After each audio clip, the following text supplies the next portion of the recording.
जानवरों में चिचड़ों का मुकम्मल खात्मा किस तरह से करना है, चिचड़ किस तरह जानवरों को कमज़ोर करते हैं और कौन कौन सी बीमारी जानवरों के अंदर फैलाते हैं, आज की वीडियो में इन तमाम बातों को डिस्कस करूंगा।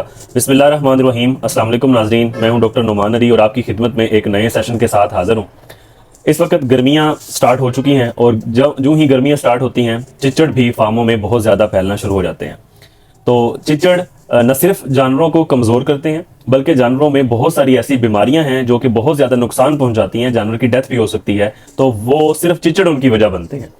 अच्छा, जो खुराक हम जानवरों को देते हैं वो जानवरों की सेहत को लगने की बजाय जब जिस्म के ऊपर चिचड़ मौजूद होंगे और मुसलसल जानवर का खून चूस रहे होंगे तो बनी बनाई खुराक वो जानवर को नहीं लग रही बल्कि वो चिचड़ों को जा रही है। इस तरह जानवर खून की कमी का शिकार, एनीमिया का शिकार होते हैं, ऐसे जानवर जिनके ऊपर चिचड़ों की तादाद ज्यादा होती है। इसी के साथ अगर पेट के अंदर वाले कीड़े भी मौजूद हों तो सोने पे सुहागा मजीद नुकसान होता है, जानवर की सेहत बिल्कुल ठीक नहीं रहती। इस तरह जानवर को अक्सर कमजोरी का शिकार रहता है, स्किन के ऊपर शाइन नहीं होती, चमड़ा खुश्क सा नजर आता है, जानवर निढाल सा नजर आता है। लोग ये क्लेम करते हैं कि जानवर को हम खिला भी अच्छे तरीके से रहे हैं लेकिन फिर भी जानवर ठीक नहीं होता।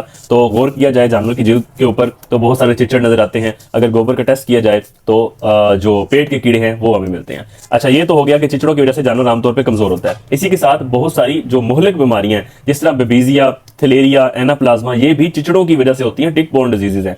तो आप जब अपने फार्म पे चिचड़ों को खत्म कर लेंगे मुकम्मल तौर पे तो न सिर्फ आपके जानवर की सेहत ठीक होगी, आपके जानवर ये बीमारियों से भी बच जाएंगे। अच्छा, सादा और आसान तरीका है इसको खत्म करने का, लेकिन लोग ये समझते हैं कि सिर्फ एक बार आइवरमेक्टिन इंजेक्शन लगा दिया उसके बाद चिचड़ आना ही नहीं चाहिए पूरा साल। तो इस तरह नहीं होता। इसका मुकम्मल खात्मा सिर्फ इस तरह मुमकिन है कि आप मुसलसल और मुकम्मल अपने फार्म के नीचे जो है जो बेड है उसकी सफाई करें, रोजाना की बुनियाद पे अपने फार्म की सफाई करें। जितनी ज्यादा सफाई होगी उतनी जल्दी चिचड़ कंट्रोल होंगे और ये चिचड़ियां जो अंडे देती हैं वो जब आप उनको भी खत्म कर लेंगे तो इस तरह मुकम्मल इनका खात्मा किया जा सकता है। अच्छा, पहला रूल तो ये हो गया चिचड़ खात्मा करने का कि आपने अपने शेड की सफाई अच्छे तरीके से कर दी है। दूसरा काम यह करना है कि जो आपकी फार्म की दीवारें हैं उनमें आपने देखना है कि जहां जहां सुराख हैं उनको आपने सीमेंट की मदद से बंद कर देना है। सुराख बंद करने के बाद फार्म की तमाम छतें, खुरली की जो नीचे पाए हैं, जो पानी की हौजी के पाए हैं, उन सब को आपने चूना कर देना है। और कोशिश ये करनी है कि रोजाना सफाई करने के बाद, चूना इंतहाई सस्ता मिलता है मार्केट में से और इसका बहुत ही मौसर और अच्छा रिजल्ट है चिचड़ों को कंट्रोल करने के लिए। एक तो फार्म की दीवारों पे आप चूना करवा दें, उसके बाद सफाई करने के बाद फार्म के नीचे जो है जमीन के ऊपर चूना फैला दे, तो इस तरह चिचड़ कंट्रोल किए जा सकते हैं। आइवरमेक्टिन इंजेक्शन जो है उसका असर जिस्म के अंदर 21 दिन तक रहता है, उसके बाद उसका असर खत्म हो जाता है। जब आप एक बार आइवरमेक्टिन इंजेक्शन लगाएंगे तो जिस्म के ऊपर मौजूद चिचड़ों को तो मारेगा, लेकिन वो अंडे जो चिचड़ियों ने दिए थे वो एक चिचड़ तकरीबन 500, 400, 500 के करीब अंडे देता है और वो 6-7 दिन के बाद अंडों में से मजीद चिचड़ निकल आते हैं। तो फिर ये कहते हैं कि जी चिचड़ तो खत्म नहीं हुए, इंजेक्शन भी लगाया। तो इंजेक्शन आपने लगाया एक बार, लेकिन उसके साथ जिस्म के ऊपर स्प्रे करना भी जरूरी है। स्प्रे आप कौन सी कर सकते हैं? ट्राइक्लोरोफान फार्मूला है, सैगावान के नाम से पाउडर आते हैं मार्केट में।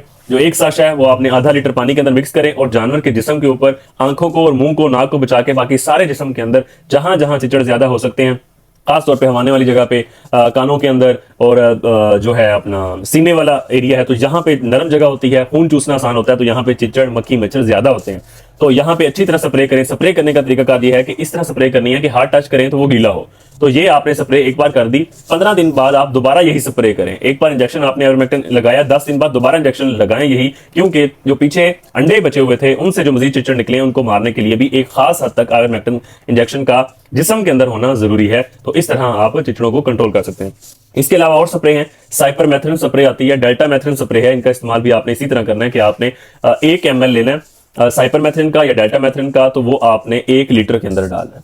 जिस तरह बड़ी टैंकियां होती हैं, 20 लीटर की टैंकी है, 30 लीटर की टैंकी है, तो 20 लीटर में आपने साइपरमेथ्रिन, अगर आप पहली बार इस्तेमाल कर रहे हैं तो 20 लीटर वाली टैंकी में आपने 20 ml डालना है। लेकिन अगर आप इसका मुसलसल अक्सर इस्तेमाल करते हैं तो आपने 25 से 30 ml तक इसकी डोज बढ़ा देनी है, क्योंकि जो ये टिक्स होते हैं, चिचड़ हैं, ये रेजिस्टेंस, कुव्वत मुदाफियत पैदा कर लेते हैं उन दवाइयों के खिलाफ जो मुसलसल इस्तेमाल हो रही हैं। तो जब हम उनकी मिकदार बढ़ाते हैं तो तब ये मर जाते हैं, किल हो जाते हैं। तो इस तरह सफाई करनी है, दीवारों में सुराख भरने हैं, चूना लगाना है, चूना नीचे बिछाना है। जो स्प्रेज हैं, ट्राइक्लोरोफान सैगावान के नाम से आती है, साइपरमेथ्रिन स्प्रे, डेल्टामेथ्रिन स्प्रे। तो इस तरह आप देखेंगे कि जानवरों की जिस्म पे चमक भी आएगी, जानवर की सेहत भी बहाल होगी, हशाश बिशाश जानवर होंगे, जो आप खुराक खिलाएंगे वही खुराक जानवर को भी लगेगी, दूध में भी इजाफा होगा और जो बीमारियां, थलेरिया, बेबीजिया, एनाप्लाज्मा, इस तरह की जो खतरनाक मोहलक बीमारियां हैं वो भी आपके जानवर को नहीं होंगी। उम्मीद करता हूँ चिचड़ों के हवाले से आपको सारी बातें समझ आ गई होंगी।